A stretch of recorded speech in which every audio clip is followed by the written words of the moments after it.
날씨가 많이 더워지고 있는 것 같습니다. 또 비가 내리고 또 가을이 다가오고 있는데 또 환절기 또 건강 잘 챙기시기를 바라겠습니다. 네, 오늘 말씀을 전하도록 하겠습니다. 네, 오늘 본문 말씀은 마태복음 1장 18절에서 25절까지의 말씀입니다. 네, 마태복음 1장 18절에서 25절까지의 말씀입니다. 네, 제가 먼저 읽고 교독하도록 하시겠습니다. 이제 예수 그리스도의 태어나심은 이러하니라. 그분의 어머니 마리아가 요셉과 정혼하였을 때에 그들이 함께하기 전에 그녀가 성령님으로 말미암아 아이를 뵌 것이 드러나매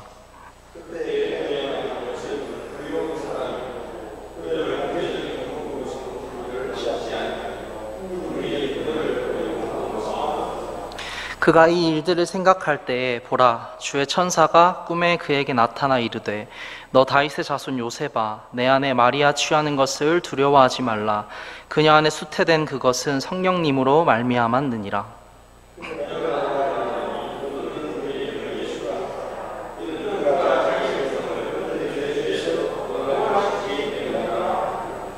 이제 이 모든 일이 일어난 것은 주에 관하여 대언자를 통해 말씀하신 것을 성취하려 하심이라 이르시되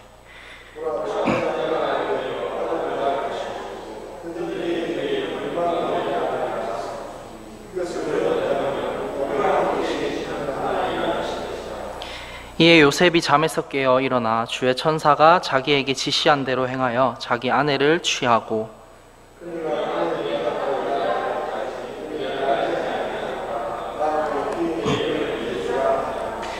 아멘. 네, 제가 기도드리도록 하겠습니다. 천지 만물을 창조하시고 살아계신 하나님 아버지, 우리가 이 시간 하나님께 영광 돌리기 위해 이 자리에 모였습니다. 주님, 한 주의 시간 가운데 세상에서 우리가 보내면서 또 힘든 점들, 또 그리스도인으로서 겪게 되는 고난들, 이 시간 우리가 모두 하나님 앞에 내려놓고 온전히 이 예배 시간에 집중하고 또 하나님께 영광 돌릴 수 있는 시간이 될 수 있도록 인도해 주시옵소서. 오늘 예수님에 대한 생애를 살펴보며 우리 그의 이름을 예수라 하라 라는 제목으로 말씀을 전하게 됐습니다. 주님, 이 말씀 가운데 정말 우리가 어떤 이름을 가지고 살아가야 하는 사람들인지, 또 예수님께서는 그 예수님이라는 이름을 가지고 어떤 삶을 보내셨는지를 살펴보며 우리가 앞으로의 남은 여생의 시간들 동안 우리가 그리스도인의 이름을 가지고 살아갈 수 있도록 인도해 주시옵소서. 이 시간 주의 종이 말씀을 전합니다. 온전히 하나님의 말씀만이 전해지는 시간이 될 수 있도록 인도해 주시옵소서. 이 모든 말씀 예수님의 이름으로 기도드립니다. 아멘. 네, 자리에 앉으시겠습니다.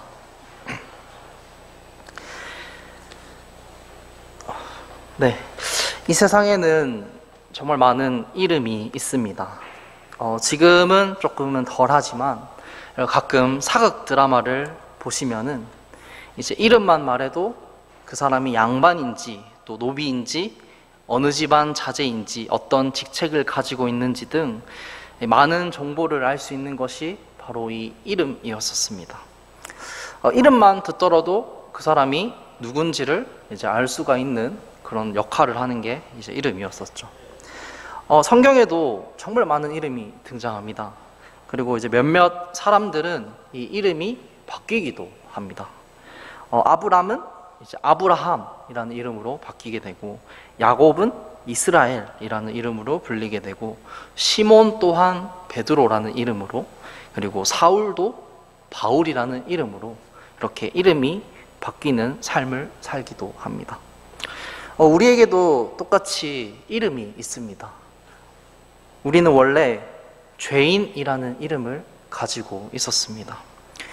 하지만 예수님을 통해서 우리의 이름은 죄인에서 그리스도인으로 바뀌게 되었죠.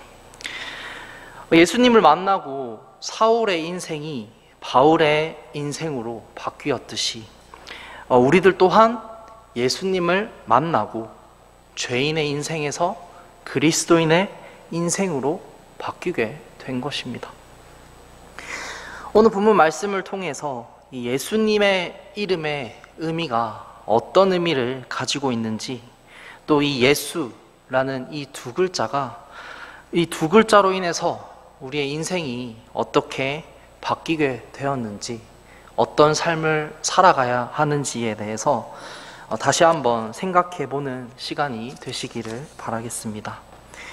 오늘 본문 말씀을 통해 첫 번째로 이 예수라는 이름은 바로 구원의 의미를 가지고 있다는 것을 우리가 알 수가 있습니다. 21절 말씀에서 그녀가 아들을 낳으리니 너는 그의 이름을 예수라 하라. 이는 그가 자기 백성을 그들의 죄들에서 구원할 것이기 때문이라 하니라. 우리는 모두 병을 가진 사람들이었습니다. 바로 죄의 병을 가진 사람들이었죠. 이 병으로 인해서 우리는 사망이라는 결론을 향해 달려가고 있는 사람들이었습니다. 로마서 5장 12절 말씀을 통해 그러므로 한 사람으로 말미암아 죄가 세상에 들어오고 죄로 말미암아 사망이 들어왔나니 이와 같이 모든 사람이 죄를 지었으므로 사망이 모든 사람에게 임하였느니라. 우리 인생의 원래의 결론은 바로 이 사망인 사람들이었었습니다. 그러면은 사망으로 가고 있는 우리가 어떻게 해야 할까요?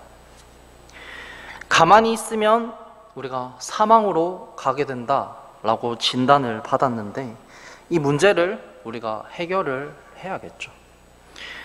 병을 치료하려면 그 병을 가장 잘 알고 가장 잘 치료할 수 있는 사람에게 찾아가야 합니다. 자, 만약에 여러분들이 배가 아플 때 여러분들은 이 두 명의 의사 중에 어떤 의사의 진료를 받고 싶으신지 한번 생각해 보시기 바랍니다. 첫 번째로는 방금 전에 의사 수료를 마친 30살의 젊은 의사, 그리고 두 번째로는 20년 경력의 50살의 나이 든 의사. 이 두 의사 중에 여러분들은 어떤 의사에게 진료를 받고 싶으신가요? 네, 그리고 두 번째 질문은 여러 가지 진료를 종합적으로 하는 의사, 그리고 두 번째 의사는 복부 진료만 집중적으로 20년간 한 의사. 여러분들은 어떤 의사에게 진료를 받고 싶으신가요? 둘 다 뒤에 있는 의사에게 진료를 받고 싶으실 것입니다. 이런 의사들을 우리가 사회적으로 이제 전문의다라고 부릅니다. 그래서 이 전문의들은 보통 일반적인 의사들보다 더 많은 보수를 받고 또 더 많은 수술을 하고 있습니다. 그리고 많은 사람들이 각자의 병명에 따라 각자의 문제들에 따라 그 각 분야의 전문의를 찾아가서 몇 달이고 기다려서라도 진료를 받기도 하고 이제 수술을 받기도 합니다. 모든 사람은 죄의 병을 앓고 있습니다. 그렇기에 그 병을 가장 잘 치료할 수 있는 바로 전문의가 필요하게 된 것이죠. 그 전문의가 바로 우리가 믿고 있는 하나님이십니다.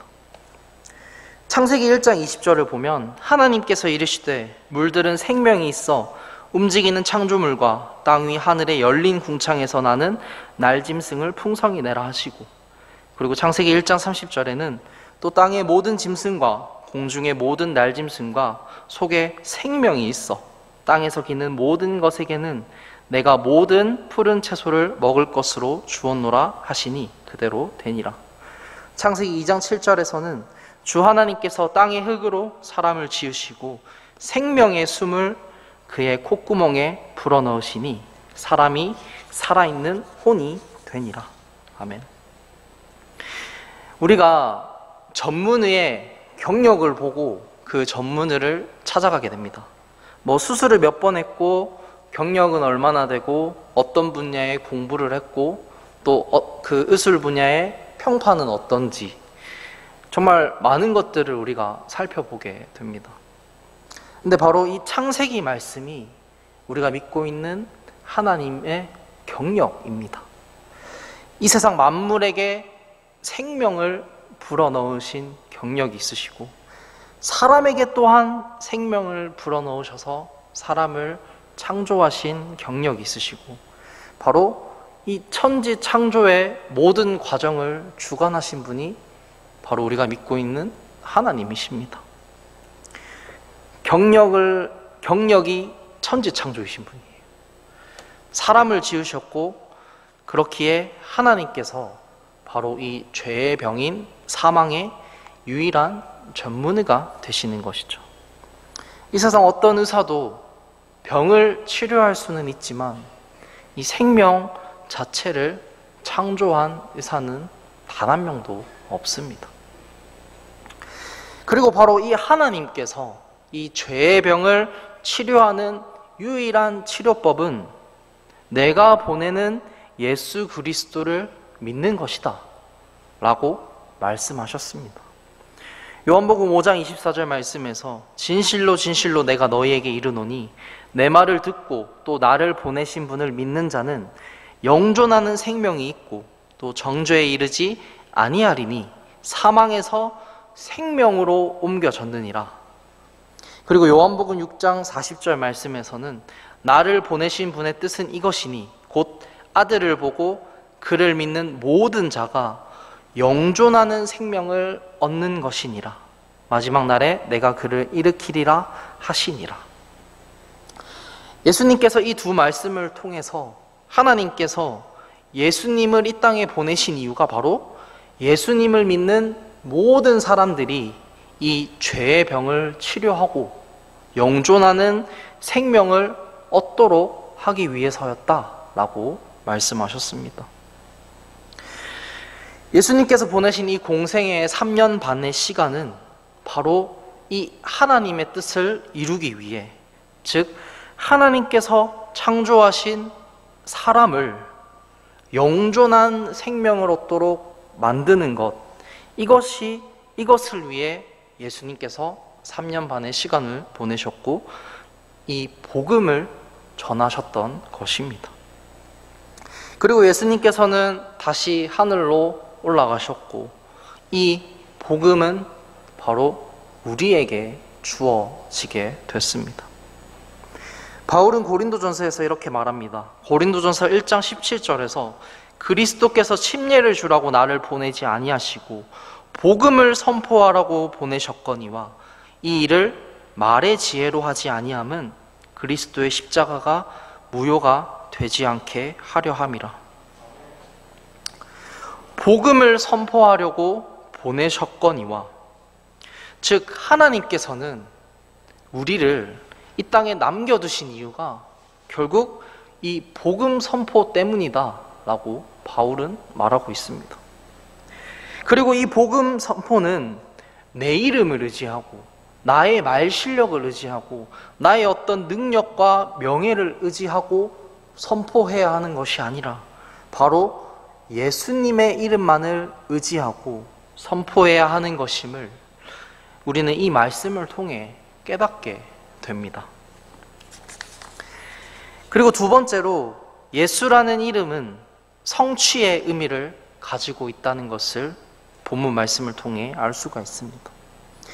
22절 말씀에서 이제 이 모든 일이 일어난 것은 주에 관하여 대언자를 통해 말씀하신 것을 성취하려 하심이라 이르시되, 이제 이 모든 일이 일어난 것은, 이 본문 말씀의 앞에 구절을 살펴보시면 예수님께서 성령으로 말미암아 마리아의 몸에서 태어나신 이 모든 것들이 일어난 것은, 즉 예수님께서 이 땅에 태어나신 것은 바로 대언자를 통해 말씀하신 것들을 성취하려 하심이다 라고 말하고 있는 것입니다. 바로 예수님의 탄생부터 이 구약의 예언들과 대언들이 성취되기 시작했다라는 것입니다. 이사야 7장 14절 말씀을 보시면 그러므로 주께서 친히 한 표적을 너희에게 주시리라. 보라, 처녀가 수태하여 아들을 낳고 그의 이름을 임마누엘이라 하리라. 이 말씀은 마태복음 1장 18절 말씀에서 그녀가 성령님으로 말미암아 아이를 뵌 것이 드러나매 함으로 성취되었고, 그리고 미가 5장 2절을 살펴보시면 그러나 너 베들레헴 에브라다야, 내가 유다의 수천 가운데서 작을지라도 이스라엘에서 치리자가 될 자가 내게로 나아오리라. 그의 나아감은 옛적부터 있었으며 영원부터 있었느니라. 이 말씀 또한 예수님께서 베들레헴에서 탄생하심으로 성취하게 되었고, 또 예레미야 31장 15절에서 주가 이같이 말하노라. 라마에서 애통하며 몹시 슬피 우는 소리가 들렸는데 이것은 라헬이 자기 아이들로 인하여 슬피 우는 것이라. 그들이 잊지 아니하므로 그녀가 자기 아이들로 인하여 위로받기를 거절하였도다. 이 말씀 또한 마태복음 2장 16절에서 18절 말씀 가운데 이에 대언자 예레미야를 통해 말씀하신 것이 성취되었으니 일렀으되 라마에서 거기서 애통하고 슬피 울며 크게 애곡하는 소리가 들렸는데 이것은 라헬이 자기 아이들로 인하여 슬피 우는 것이라. 그들이 잊지 아니하므로 그녀가 위로받기를 원치 아니하였도다 하였느니라. 이 말씀을 통해 성취가 되었습니다. 그리고 이사야 35장 5절 말씀에 그때 눈먼 자의 눈이 열리고 귀먹은 자의 귀가 열리며, 이 말씀 또한 예수님께서 마태복음 27장 26절에서 이에 그가 바라바는 그들에게 놓아주고, 이 말씀을 통해 마태복음 11장 4절에서 5절 말씀을 통해서 예수님께서 그들에게 대답하여 이르시되 가서 너희가 듣고 보는 그것들을 요한에게 다시 보이되 곧 눈먼 자들이 시력을 받으며 다리 저는 자들이 걸으며 나병 환자들이 정결하게 되며 귀먹은 자들이 들으며 죽은 자들이 일으켜지며 가난한 자들에게 복음이 선포된다 하라. 이 말씀을 통해 이사야 말씀 또한 성취되었습니다. 그리고 우리가 많이들 알고 있는 이사야 53장 5절 말씀 또한 그러나 그는 우리의 범법들로 인해 부상을 당하고 우리의 불법들로 인해 상하였노라. 그가 징벌을 받음으로 우리가 화평을 누리고 그가 채찍에 맞음으로 우리가 고침을 받았도다. 이 말씀 또한 마태복음 27장 26절에서 이에 그가 바라바는 그들에게 놓아주고 예수님은 채찍질하고 십자가에 못 박게 넘겨주니라. 이 말씀들을 통해 성취되었습니다. 바톤 페인 박사가 성경 예언 대백과사전이라는 책을 출판했습니다. 이 책에 의하면 성경에 기록된 예언은 총 1817개가 있다고 합니다. 그리고 구약 성경에만 1239개의 예언이 적혀 있고 신약 성경에는 578개의 예언이 적혀 있다고 합니다. 성경에 나오는 이 1817개의 예언이 총 8352구절에 들어있으며 이는 전체 성경 내용에서 27%나 해당되는 내용이다 라고 얘기를 합니다. 그리고 그 중에서 300가지가 훨씬 넘는 예언들이 예수님의 생애를 통해서 한 가지도 틀림없이 정확하게 성취되었다라고 말합니다. 그리고 지금 우리의 시대에도 이 예언들이 성취되어 가고 있는 과정 속에 있습니다. 예레미야 31장과 에스겔 37장에서 이스라엘 민족들은 멸망됐다가 다시 한 국가로 하나님께서 회복하게 하신다라고 말씀하셨는데 이 예언대로 AD 70년에 로마에 의해 이스라엘 민족들이 완전히 멸망했다가 1948년 5월에 나라를 되찾고 지금 독립국가인 이스라엘로 다시 회복되게 되었습니다. 불과 70년 전에 이 성경 말씀이 성취된 것입니다. 우리가 읽고 있는 이 성경 말씀은 이 성경에 적혀 있는 예언의 성취들은 옛날 얘기에 그쳐져 있는 것이 아니라는 것입니다. 이스라엘 민족들만에 해당되는 얘기가 아니라 그리스도인인 우리에게 또한 해당되는 내용이라는 얘기인 것입니다. 그리고 이 수많은 예언들의 남은 예언들 또한 성취됩니다. 예수님께서 승천하셨던 그대로 이 땅에 재림하신다고 약속하셨고 구원받은 성도들은 들림을 받을 것이고 하나님의 자녀로서 우리는 천국에서 영원한 생명을 누리게 될 것이고 하나님께서 우리를 위해 준비하신 상급 또한 우리에게 주어진 것이고 받게 되는 것입니다. 요한복음 17장 12절 말씀에서 예수님께서 말씀하셨습니다. 내가 그들과 함께 세상에 있을 때에 아버지의 이름으로 그들을 지켰나이다. 아버지께서 내게 주신 자들을 내가 지켰고 멸망의 아들 외에는 그들 중에 하나도 잃어버리지 아니하였으니 이것은 성경 기록을 성취하려 함이니이다. 예수님께서의 공생의 기간 동안 바로 이 성경 기록의 성취를 바라보고 그 생애를 살아나가셨습니다.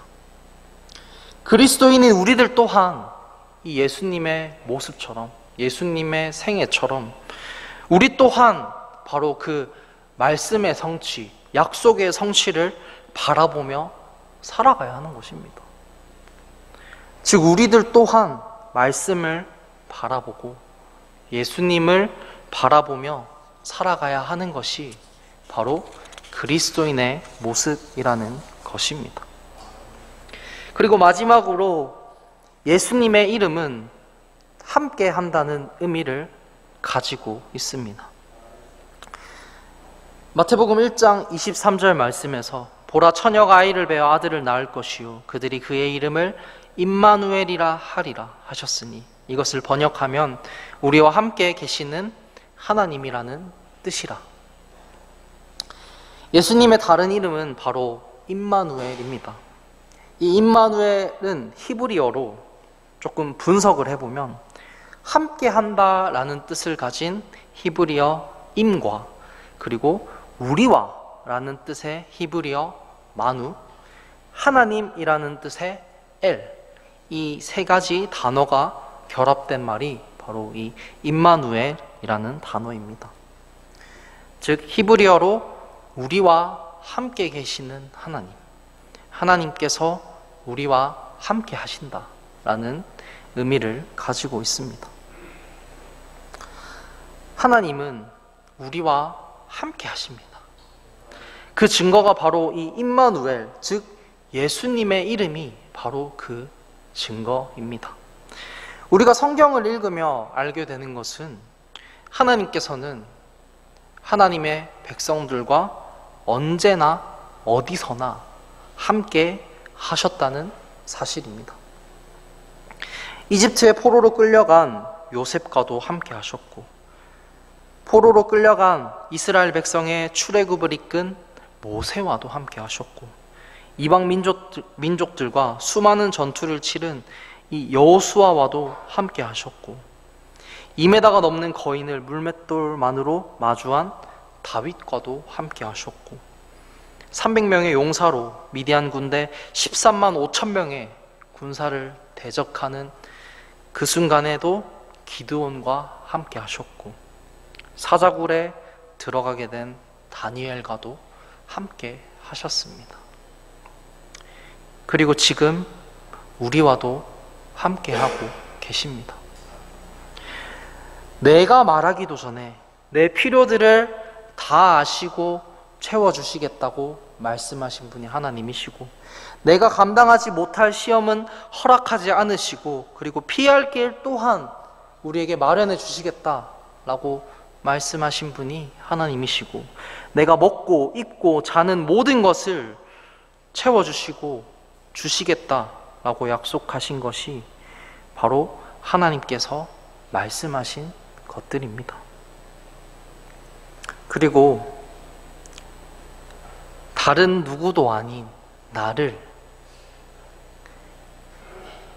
내가 지옥의 결과로 가고 있는 것을 바라보시고 그 지옥의 결과에서 건져내시기 위해 나를 죽음에서 건져내시기 위해서 바로 하나님께서는 하나뿐인 아들인 예수님을 이 땅에 보내셨습니다. 그리고 그 하나뿐인 아들인 예수 그리스도께서 채찍을 맞고 가시면류관을 쓰고 50kg가 넘는 십자가를 지고 그 언덕길을 올라가 십자가에 두 손과 두 발이 못 박히시는 그 모든 과정을 함께 하시고 지켜보셨습니다. 다른 누구도 아니라 바로 여러분을 위해서, 나를 위해서 그 광경을 보시고 그 예수님의 십자가의 죽음을 바라보신 것입니다.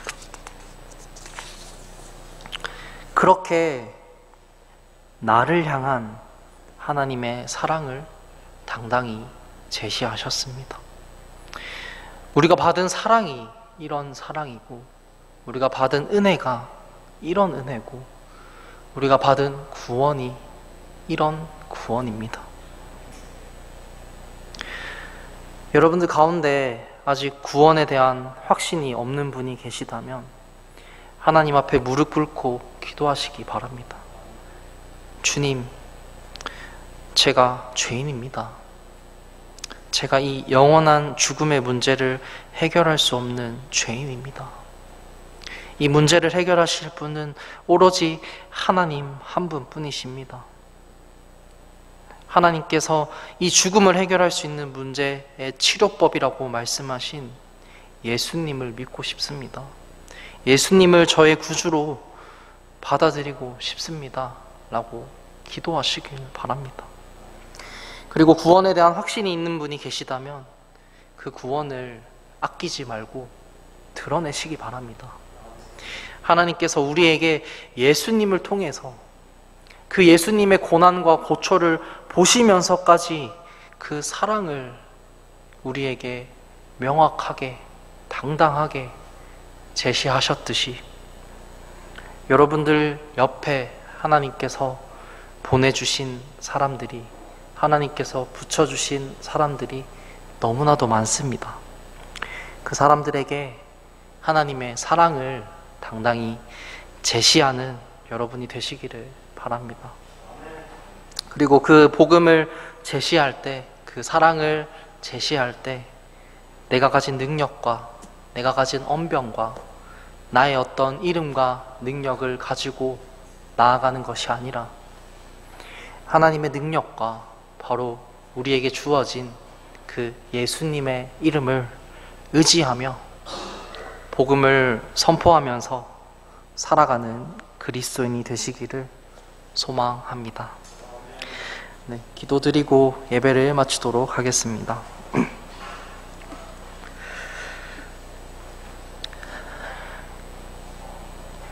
사랑의 하나님 아버지, 이 시간 예수님께서 그 50kg가 넘는 십자가를 지고 그 언덕길을 올라가시고 그 두 손과 두 발이 십자가에 못 박히심으로써 그 피 흘리심으로 인해 우리의 모든 죄가 사하게 됐음을 우리가 믿음으로 고백합니다. 주님, 우리 주변의 많은 인간관계 속에서 정말 단 한 명도 하나님께서 보내시지 않은 사람이 없음을 우리가 알고 있습니다. 우리 주변의 모든 사람들이 하나님께서 우리에게 붙여주신 사람들이고 우리에게는 그들에게 복음을 선포해야 하는 하나님의 뜻이 있음을 우리가 깨닫고 있습니다. 정말 우리가 깨어있는 그리스도인으로서 우리가 그들에게 나아가 정말 나의 능력과 나의 언변과 나의 이름으로 그들에게 나아가는 것이 아니라 하나님의 능력과 예수님의 이름을 가지고 그들에게 복음을 전하는 용기를 가질 수 있도록 인도해 주시옵소서. 이 예배당에도 정말 많은 자리가 비어 있습니다. 이 대구 지역에 또한 정말 많은 이들에게 복음이 필요하고 아직도 세상을 헤매고 있는 잃어버린 어린 양들이 너무나도 많습니다. 이 시간 예배자의 자리에 나오지 못한 사람들이 있다면 정말 다시금 예배를 회복하고 하나님께 예배드릴 수 있는 이 자리에 나올 수 있도록 인도해 주시옵소서. 그리고 코로나 기간 동안 정말 신앙이 식어가고 또 예배 자리에 나오지 못한 영혼들이 있다면 우리들이 그들을 위해 기도하며 그들이 다시 예배자의 자리에 올 수 있도록 우리가 연락을 하고 또 사랑을 전하는 그리스도인이 될 수 있도록 인도해 주시옵소서. 주님, 우리가 세상에 나아갑니다. 우리가 세상에 나아갈 때 이 예수님이라는 이름을 가지고, 우리가 그리스도인이라는 이 이름을 가지고 이 세상에 나아가 빛과 소금이 된다는 것을 우리가 인지하고 있을 수 있도록 인도해 주시고, 우리의 말과 행동 또한 정말 그리스도인답게 살아가는 우리가 될 수 있도록 인도해 주시옵소서. 이 모든 말씀 예수님의 이름으로 기도드립니다. 아멘. 예배를 마치도록 하겠습니다.